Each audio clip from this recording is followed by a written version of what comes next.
Bir süreçten geçiyoruz. Siz de önemli bir görev üstlenmişsiniz. Aynı zamanda meclis komisyonu üyesisiniz. Meclis komisyonunu ağırlıkla konuşacağız ama önce bir CHP'yi konuşalım istiyorum. Dün de siz CHP İstanbul İl Başkanlığı'nda ya da eski İl Başkanlığı binasındaydınız. Oradaki ablukayı da gördünüz, yaşadınız. Doğrusu Türkiye yönetenler bu işi çokça Kürtler üzerinde, DEM Parti ve önceki öncül partileri üzerinde denediler ama hala niye bu antidemokratik uygulamalardan sonuç almayı düşünüyorlar? Neden böylesi bir tutumdan vazgeçmiyorlar? Daha açık demek gerekirse yani Türkiye'yi neden dünyaya rezil ediyorlar bu uygulamalarla? Evet, iyi yayınlar diliyorum tekrar. Şöyle ki, sizin de söylediğiniz gibi gerçekten Türkiye'de çok garibet yaşanıyor.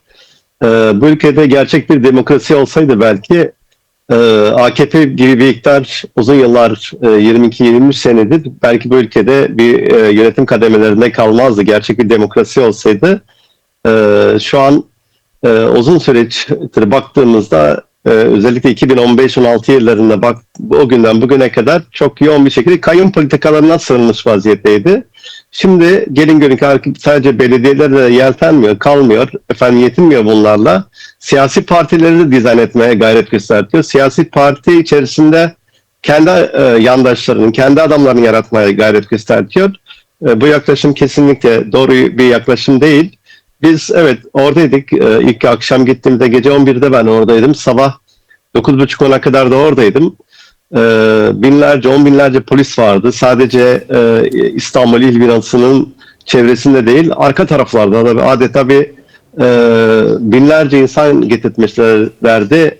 Galatasaray Stadı'nın alt tarafından tutun arka taraftan kameralara yansımayan çok acı görüntüler vardı. Sanki bir darbe olmuş ve de başka bir ülkeye çıkartma yapmış gibi o güç gösterisi yaptırıyorlardı. Bu iktidarın özellikle yapmak istediği, kendi iktidarını sürdürmek istiyor. Şu an CHP de dizayn etmeye çalışıyor. Kendi içinde bölündürerek, parçalayarak maalesef kendi dışında kendine tehdit olarak algıladıkları, gördükleri bütün konjonktörleri yok etmeye çalışıyor. Bu gerçekten çok sürdürülebilir bir durum da değil ama gelin görün ki Fehmi Hocam şu an Türkiye'de bunu kabul gören, buna ses çıkartmayan ciddi bir kesim var. Özellikle muhalif kesimlerin daha çok Cumhuriyet Halk Parti ve gibi partilerin dışarıda olanların da sayarsak daha çok seslerini çıkartmaları gerekiyor. Ama el ele vererek herkes benim gibi düşünmüyorsa onları farklılaştırayım, ötekileştirme mantığından kendini arındırması lazım. CHP'nin içinde de çok sıkıntılı bir ekip var. Bunu da görmek gerekiyor. Sabaha kadar biz oradaydık. Evet kendileri birçok milletvekilleri yukarıdaydılar. Sadece kameralar geldiğinde gelip halkın içinde bir söz kurduruyorlardı. Ama maalesef orada bile bizi farklılaştıran, ötekileştiren bir mantık da olduğunu da hissettim, gördüm. Onu da söyledim arkadaşlarımıza hocam, da. çünkü şöyle bir eleştiri evet, de var. Yani evet. sanki DEM Parti CHP'ye dönük uygulamalara sessiz. Hatta hadlerini aşarak biraz da ortak gibi göstermek isteyenler de var. DEM Parti'nin tutumunu yakından takip ediyor kamuoyu ama orada ötekileştiren tutumu siz mi hissettiniz? Neydi oradaki tablo sizin açınızdan? Evet, Fehmi Hocam gerçekten çok rahatsız olduğum konular da oldu diyebilirim. Özellikle yukarıda kendi milletvekilleri olduğunu Cumhuriyet Halk Partili'nin ki şu ana kadar birçoğu bize daha önce Cemal Engiyort gibi ve de farklı kimlikler oradaydılar. İYİ Parti'den gelen milletvekilleri var. Daha önce İYİ Parti olup da CHP katılanlar. Onların tavırları ve aynı anlamıyla ilgili özellikle biz yıllardır havuz medyasından dert yanıyoruz DEM Parti olarak. Çok kirli bir dil kullanıyorlar ama gelin görün ki şu an CHP'yi destekleyen medya organları da çok kirli bir dil kullanmaya başladılar. Sanki biz orada yokmuş gibi davrandılar. Halk TV daha önceki birçok arkadaşı tanıyorum, ediyorum. Mikrofonları bize uzatmakla itina ettiler. Yani Söz TV onları hiç katmıyorum. Onu öyle demek gerekir. Maalesef böyle bir ayrımcı, orada olmamızda da rahatsız olan bir kesim olduğunu da söyleyebilirim. Özellikle CHP içerisinde. Ama sevgili Özgür Çelik olsun il başkanı daha böyle o tavırlarınızı da ben rahatsızlığımla ilettim arkadaşlara. Hatta ben aşağı indiğimde sevgili Özgür Başkan aşağı indi. Yani muhabbetimiz de oluştu. Bu rahatsızlıklarımızı da ifade ettim kendilerine. Bu yaklaşım maalesef CHP tarafından çok yalın bir şekilde kamuoyuna yansıtılmaya çalışıldı. Sanki biz orada yokmuşuz gibi. Evet, biz halkın içindeydik, oradaydık. Oradaki bütün CHP'li siyasetçiler olsun, oradaki farklı halk özellikle onlar bir sadece gelip açıklama yaptıktan sonra yukarı çıkıyorlardı. Neredeyse biz 12-13 saat halkımızla beraberdik. Oradaki bekleyen canlılarla beraberdik diyebilirim. Evet, peki CHP'nin bu tutumunu doğrusu anlamak zor. Belki buna bir yorumunuz olur ama bir de şu önemli. Yani her ne olursa olsun sonuçta CHP'ye dönük bir hukuksuzluk var. Bunu daha önce Erdoğan MHP'ye dönük yaptı ve MHP'yi böldü. Oradan da kendince siyasi sonuçlar çıkardı. Şimdi CHP'ye dönük hesapların altında ne var sizce?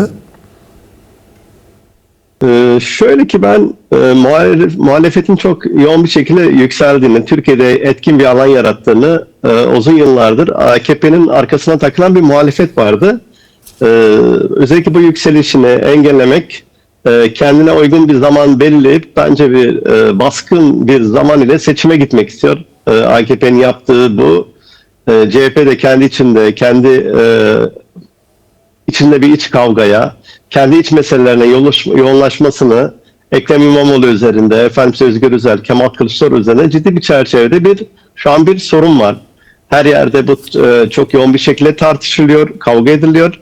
Ben hızlı bir şekilde bu muhalefetin parçalanmışlıklarından keza bu milliyetçi koşullar içerisinde kendini sunan bazı gruplar var. Adı Zafer Partisi olan İYİ Parti gibi ve de farklı parti, A Parti gibi bunların yanında uzaklaştırarak bu muhalefetin parçalanmışlıklarını da hesaplayarak hızlı bir çerçevede bir baskın bir şekilde ben seçime gidebileceğini öngörüyorum. Benim öngörüm o diyebilirim.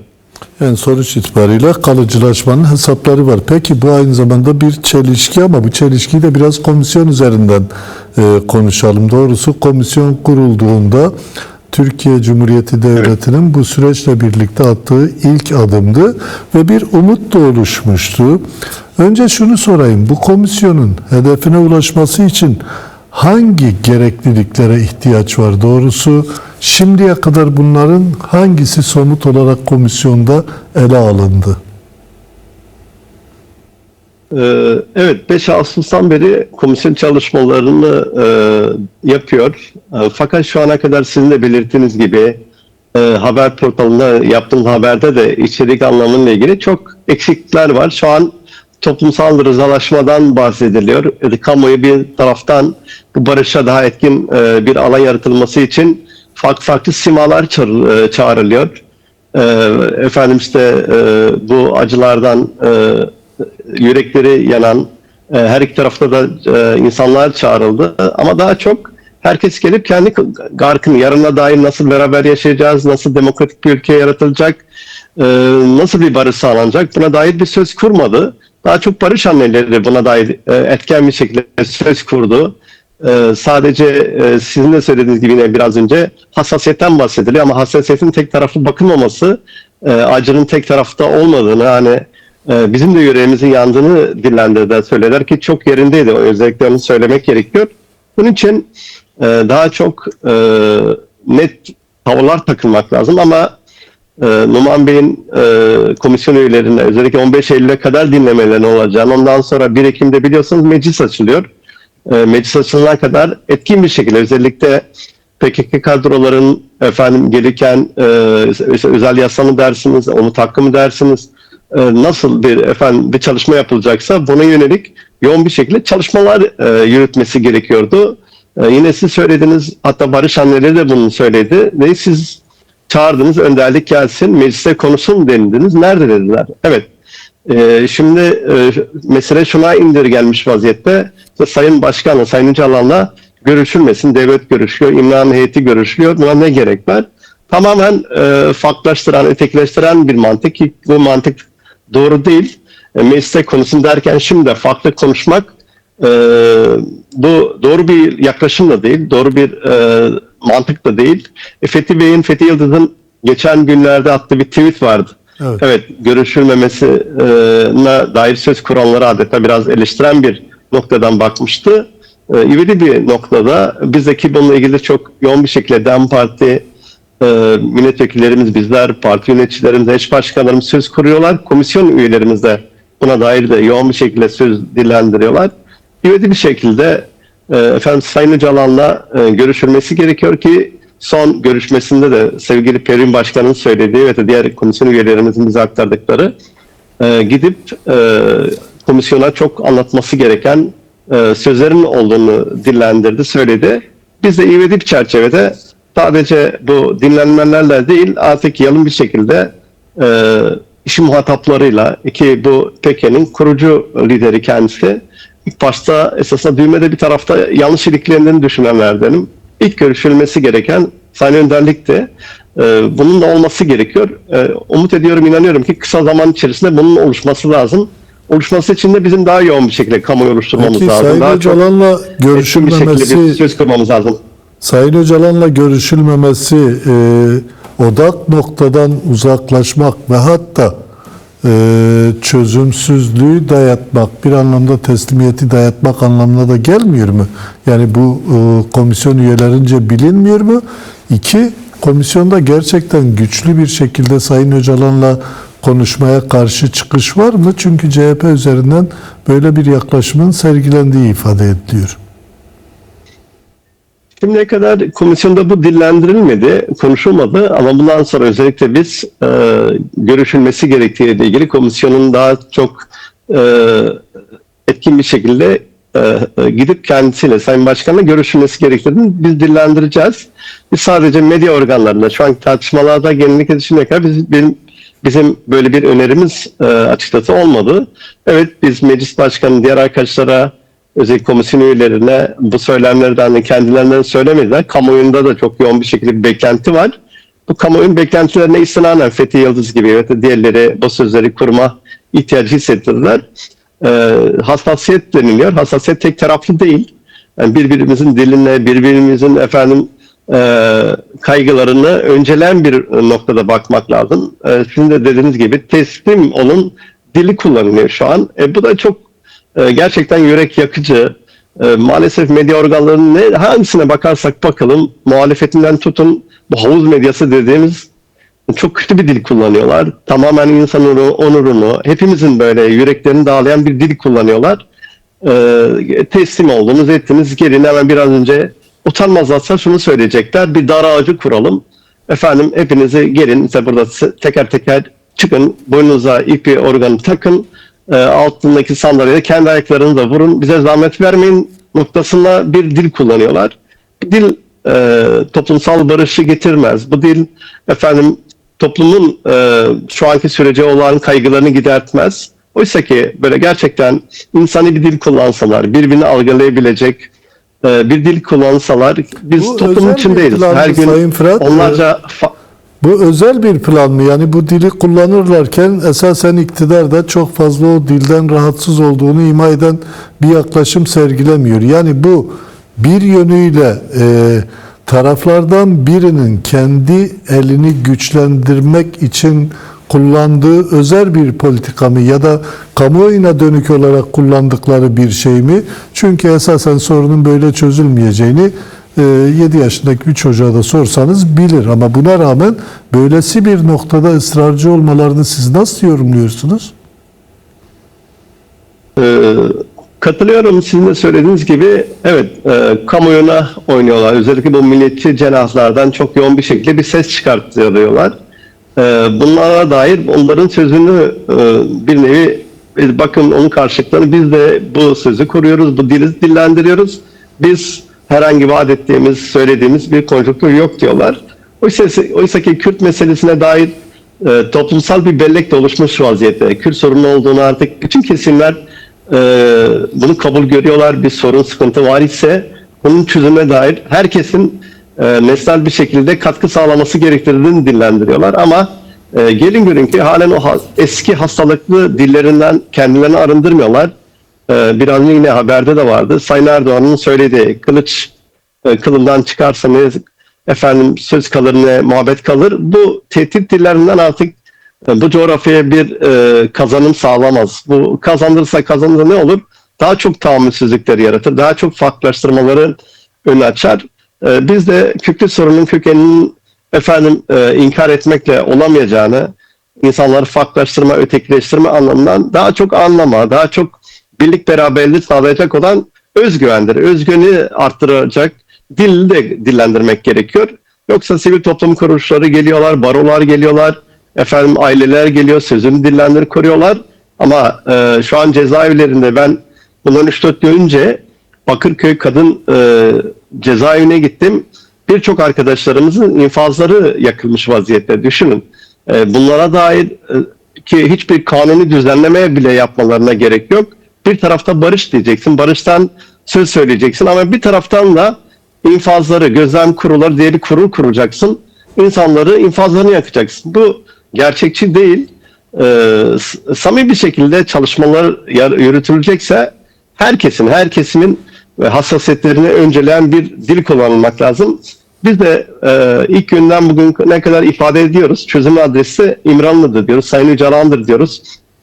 Muhatabı da Öcalan'dır.